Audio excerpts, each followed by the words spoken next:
मुज़ाकरात के नाम पे ये फ्रॉड है और पूरी कोशिश है नून लीग की ख़ास तौर पे कि किसी भी तरीके से ये बातचीत आगे ना बढ़े और पाकिस्तान तहरीक-ए-इंसाफ़ जो है, उनको ज़िच किया जाए और पाकिस्तान तहरीक-ए-इंसाफ़ को इतना ज़िच किया जाए कि ये बातचीत आगे ना बढ़ सके।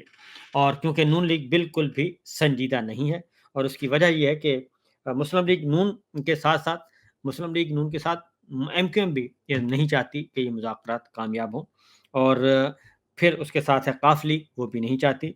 तो ये एक ड्रामा एक चल रहा है और ड्रामे के अलावा और कुछ नहीं है। उमर अय्यूब साहब लीडर ऑफ अपोज़िशन है, तो उन्होंने आज उनकी तारीख थी मुकदमात की और सारे पाकिस्तान तहरीक-ए-इंसाफ़ के कमोबेश तमाम रहनुमा जो हैं, वो मुकदमात भुगत रहे हैं।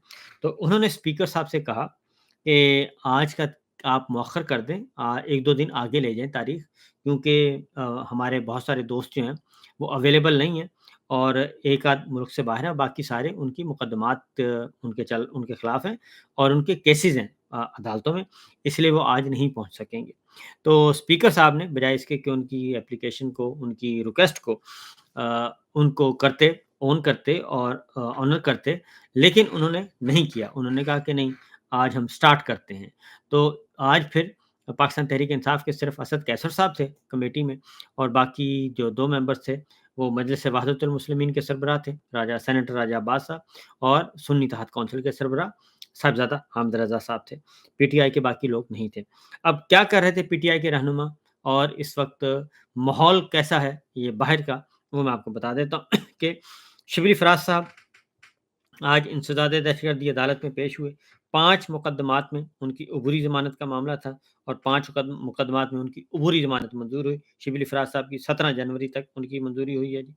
और इसके साथ-साथ उसके बाद मज़ीद जो इंसदाद दहशतगर्दी की अदालत में केस था जी, उमर अय्यूब साहब की दरख़्वास्त ज़मानत, उनकी उनकी भी 17 जनवरी तक उनकी ज़मानतों पे आज मंजूरी हुई। अबूरी ज़मानत में 17 जनवरी तक तौसीअ हुई। तो इस तरीके से वो भी आज अदालतों की नज़र थे। 17 जनवरी तक मुलतवी कर दी गई और उनके खिलाफ थाना कोसार में, थाना नून में और मारगला में, शहज़ाद टाउन में, अपारा में, तरनौल में, हर जगह मुकदमात ही मुकदमात दर्ज हैं। तो ये आपको मैं तस्वीर दिखा रहा हूँ। एक तरफ हुकूमत वो कह रही है मगरमच्छ की तरह कि हम मुज़ाकरात करते हैं और दूसरी जानब ये रहनुमाओं के हाल देख लें। सेनेटर आज़म स्वाति साहब वो भी इस्लामाबाद में 15 मुकदमात उनके दर्ज हैं और वो आज उनकी तरफ से दरख्वास्त गई हुई थी कि जनाब बताया जाए कि कितने मुकदमात दर्ज हैं, तो 15 मुकदमात दर्ज हैं उनके खिलाफ।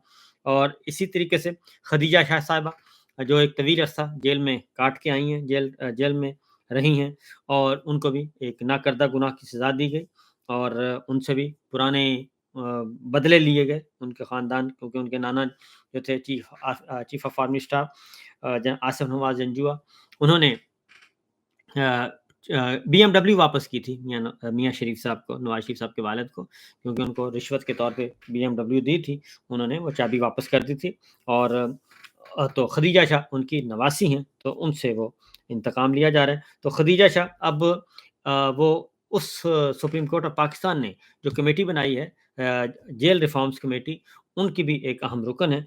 तो उनके खिलाफ भी आज वो आज दोबारा इस्लामाबाद हाई कोर्ट पहुँची हुई थी खदीजा शाह साहबा और 9 मई के मुकदमात में उनको शामिल किया गया था। 1 साल जेल में रही थी और फिर ज़मानत हुई थी।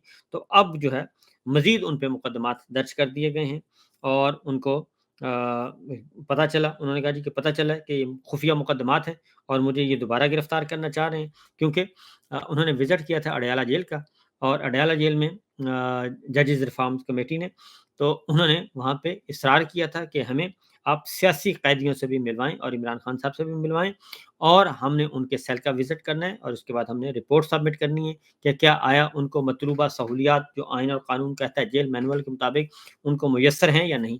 तो पूरी की पूरी कमेटी को ही नहीं जाने दिया गया था इमरान खान के सेल तक, जो कि जिस चक्की में वो रहते हैं और वो नहीं दिखाई गई जगह क्योंकि वो एक बहुत ही मुख्तसर तरीन जगह है और काल कोठड़ी जिसको कहते हैं पंजाबी में, वो काल कोठड़ी है बेसिकली।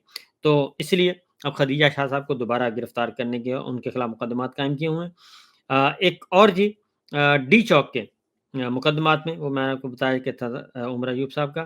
फिर शानदाना गुलज़ार, उनका भी सुन लें। उनकी भी 3 हफ्ते की राहदारी ज़मानत मंज़ूर हुई है जी। और उन वो भी आज पहुँची हुई थीं और उनके खिलाफ भी वो पेशावर में आज उन्होंने ज़मानत करवाई है। और अब साबिक सदर डॉक्टर आरिफ अलवी साहब, उनका भी यही मामला है और उन्होंने भी आज राहदारी ज़मानत मंज़ूर करवाई है पेशावर हाई कोर्ट से। और उनकी दरख़्वास्त 7 मुकदमात में वो गए हैं जी, दरख़्वास्त दायर की है, बल्कि आज समाअत मुकर्रर की गई थी। आज तो उनकी राहदारी ज़मानत की दरख़्वास्त थी पेशावर हाई कोर्ट में। और ये तो एक तरफ चल रहा है, दूसरी जानिब क्या हो रहा है, एक खबर और भी आपके साथ शेयर करूँ, उसके बाद फिर एक और खबर है, वो है रमज़ान शुगर मिल रेफरेंस। ये वज़ीर आज़म शहबाज शरीफ साहब फॉर्म 47 के और हमज़ा शहबाज उनकी बेटे के खिलाफ है।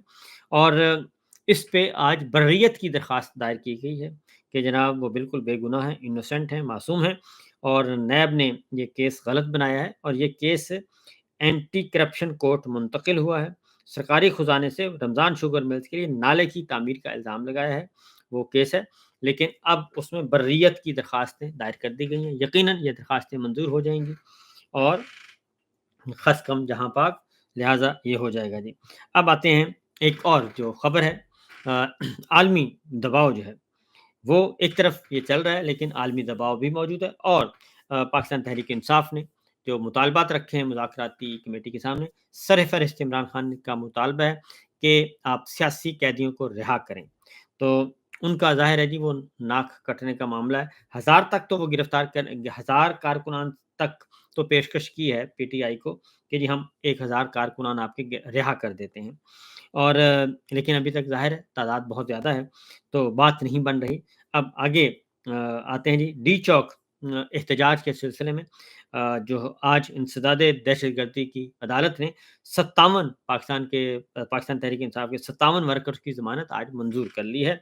डी चौक एहतजाज का मामला, तो 57 वर्कर्स की ज़मानत दरख़्वास्त मंज़ूर कर ली है आज। इस तरीके से रिहाइयाँ भी हो रही हैं और उसी जानिब पाकिस्तान तहरीक-ए-इंसाफ की जो लीडरशिप है, उसको फ़ोकस किया हुआ है। पंजाब में भी छापों का एक नया सिलसिला शुरू हो चुका है जी, रेड का। आज लीडर ऑफ अपोज़िशन ने आज प्रेस कॉन्फ्रेंस भी की है और वहाँ पे बताया कि किस तरीके से जैसे ही मुज़ाकरात अनाउंस हुए हैं, उधर मरियम बीबी ने और पंजाब पुलिस ने पाक तहरीक एमपीएस के घरों पे, यानी कि अरकान पंजाब असेंबली जो हैं, उनके घरों में छापे मारने शुरू कर दिए और रेड करने शुरू कर दिए। एक-एक नहीं, 3-3, 4-4 रेड किए जा रहे हैं और उनको वहाँ पे खौफ व हरास में मुब्तला किया हुआ है।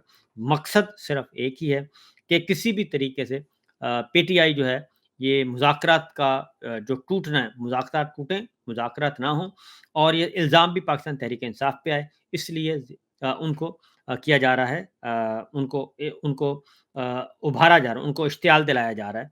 तो दूसरी जानिब ख्वाजा आसिफ साहब हैं, वज़ीर दिफ़ा, फ़ॉर्म 47 के, उन्होंने भी एक प्रेस कॉन्फ्रेंस वो बरतानिया के विज़िट में हैं और वहाँ पे वो इंटरैक्शन उनका हुआ और एक तकरीर फ़रमाई और उस तकरीर में वो काफ़ी ज़हर उन्होंने वहाँ पे उगला और कोशिश की कि इमरान खान पे तनकीद और इमरान खान के खिलाफ ज़ुबान, फिर शौकत खानम हॉस्पिटल और फिर इस तरीके से सबके खिलाफ उन्होंने बातें की। और उनकी कोशिश मेरा ख़्याल है ये कि पीटीआई को थोड़ा-सा मुश्तिल किया जाए और वो मुज़ाकरात से खुद ही हमारे पे इल्ज़ाम ना आए, गवर्नमेंट पे इल्ज़ाम ना आए, बल्कि हम कहेंगे जी ये खुद ही भाग गए हैं। तो इस तरीके से उन्होंने भी वहाँ यहाँ पे काफ़ी क्रिटिसाइज़ किया और बिलो द बेल्ट जो है वहाँ यहाँ पे भी उन्होंने हमले किए हैं। तो ये सब कुछ हो रहा है और लेकिन इमरान खान साहब जो हैं वो जेल में हैं और उन्होंने कहा है अपनी टीम से, उन्होंने कहा है कि किसी किस्म की कोई कमज़ोरी ज़ाहिर नहीं करनी और हम मेरी आपने जो मामला है, मेरा मामला सबसे आखिर में रखना है, मुझे नहीं बल्कि सियासी कारकुनान जितने भी हैं, उनको हमने रिहा करवाना है। तो ये अब तक और ये जितने भी लोग रिहा हो रहे हैं जी, आप जैसे 57 आज हुए हैं, इससे पहले भी हुए, तो ये इंटरनेशनल प्रेशर है और कोई चीज़ नहीं है। एक है इमरान खान साहब ने जो सिविल नाफरमानी की तहरीक का, इनको कहा हुआ है कि हम सिविल नाफरमानी की तहरीक जारी शुरू करेंगे और पहले मरहले पर रेमिटेंस जो हैं, वो हम रोकेंगे। इमरान खान साहब की अपील अगर आती है ओवरसीज़ पाकिस्तानियों को, तो वो अपील बड़ी कामयाब होगी और अगर 1 हफ़्ता भी आप डिले कर दें, 1 दिन भी डिले कर दें, तो गवर्नमेंट की जो है वो उधर चीखें निकल जाती हैं کہ یہ ہمیں زر مبادلہ، کیونکہ یہ مفت کا زر مبادلہ ہے جو اوورسیز پاکستانی بھیجتے ہیں پاکستان میں، لیکن انہیں اوورسیز پاکستانیوں کو جو اتنی بڑی سروس فراہم دے رہے ہیں، کر رہے ہیں، فری آف سروس، اور ڈالرز بھیج رہے ہیں، ڈالرز کے انبار لگاتے ہیں، بلکہ سب سے بڑا جو اماؤنٹ ہے وہ اوورسیز پاکستانی بھیجتے ہیں ماہانہ بنیادوں پہ، اور انہیں اوورسیز پاکستانیوں کو انہوں نے ووٹ کا حق نہیں دیا، عمران خان نے دیا، انہوں نے چھین لیا، اور اس کے بعد انہیں اوورسیز پاکستانیوں کے یہ پاسپورٹ بلاک کرتے ہیں نقوی سرکار، آئی ڈی کارڈ بلاک کرتے ہیں، بینک اکاؤنٹس بلاک کرتے ہیں، ان کے فون بلاک کرتے ہیں، ان کو دھمکیاں دیتے ہیں، اور ان کے عزیز و اقارب کو اٹھوا لیتے ہیں۔ تو یہ سب کچھ ہو رہا ہے، اور اگر عمران خان صاحب ان اوورسیز پاکستانیوں کو کریں گے، اپیل کریں گے کہ آپ ریمیٹنس نہ بھیجیں، تو میں کہتا ہوں کہ 90% پاکستانی جو ہیں وہ ریمیٹنس نہیں بھیجیں گے، اور یہ جو کہتے ہیں کہ جناب وہ ضرور بھیجیں گے، کیونکہ میں سن رہا تھا خواجہ صاحب کو کہ وہ ضرور سن لیں گے، انہوں نے اپنے پیاروں کو پیسے بھیجنے ہوتے ہیں، وہ بالکل بھیجیں گے، لیکن وہ بینکنگ چینل سے نہیں بھیجیں گے، اور وہ اپنے پرائیویٹ چینلز کو یوٹیلائز کریں گے، انفارمل چینل کو یوٹیلائز کریں گے، اور ان کے ذریعے بھیجیں گے وہ سارے کے سارے پیسے۔ تو لہٰذا یہ بات تسلی رکھیے گا کہ جناب یہ پھر پرائیویٹ سیکٹر میں معاملہ چلا جائے گا، پھر گورنمنٹ کو کچھ نہیں ملنا۔ تو بہتر یہ ہے کہ آپ اوورسیز پاکستانی ہوں یا باقی پاکستانی ہوں، ان کی عزت کا خیال رکھیں گے، تو میرا خیال ہے آپ کو افاقہ ہوگا، ادروائز کوئی بہتری نہیں آ سکے گی۔